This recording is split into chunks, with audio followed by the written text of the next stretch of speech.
Look, I just have to shoot straight on this one. You're simply not going to grow as a person or a leader until you figure out confession and learn how to acknowledge wrongs done.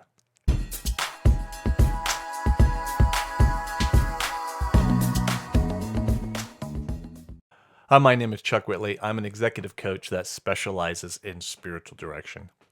Confession. It is an ancient concept, but it's a solid concept. Confession really is the capacity to recognize, own, and then articulate our part of the problem. Now, what happens when we don't learn confession? Most people end up blame shifting. That is where they shift the blame from themselves to somebody else. And it starts off what we call the anger blame cycle. It goes like this. Number one, you blame shift and someone feels blamed. That moves them to fear, then on to anger.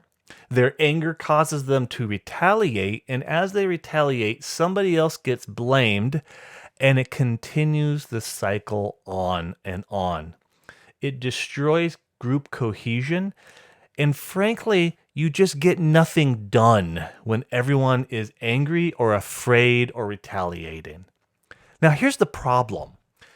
Most of the time, leaders can get away with blame shifting because they don't get called out. And if you're an owner, if you're an executive, if you're a director, if you're a manager, and your office is caught in the anger blame cycle, you have to look at yourself first. Are you blaming others, starting off the anger blame cycle? Most people won't call out the boss. And so the boss has to learn to call themselves out first.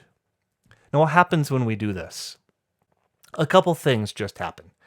Number one, we actually move on to solutions much faster. Now, for me, this is just a wonderful thing to be working with a bunch of people who can own their own mistakes, and then we move on to the solutions quickly.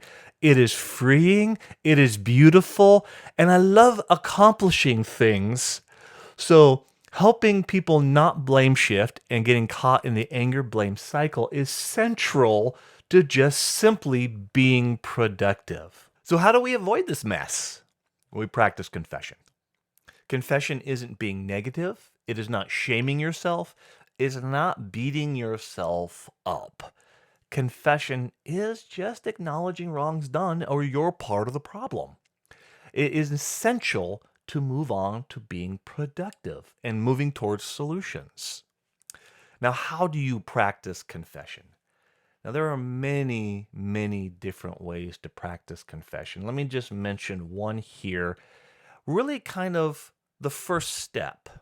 Here we're confessing to ourself and just recognizing to ourself and God that we are a part of the problem sometimes.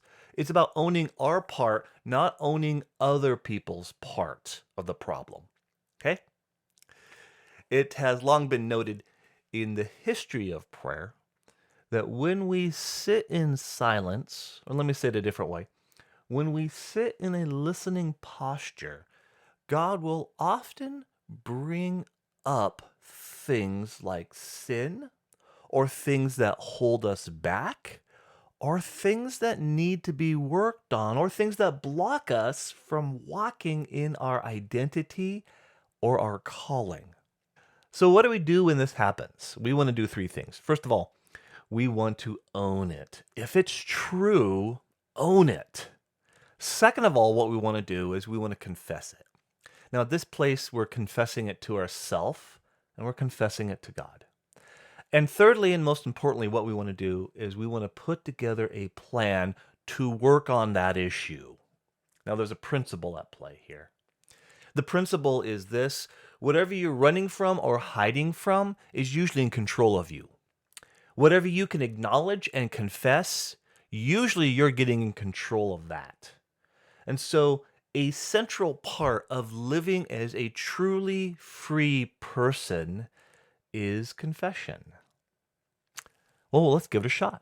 In your next prayer time, provide a little bit of time for listening prayer. Even ask God to bring up areas of weakness that God wants you to work on. And then tell me in the comments below how it went. And then I'll see you guys next time.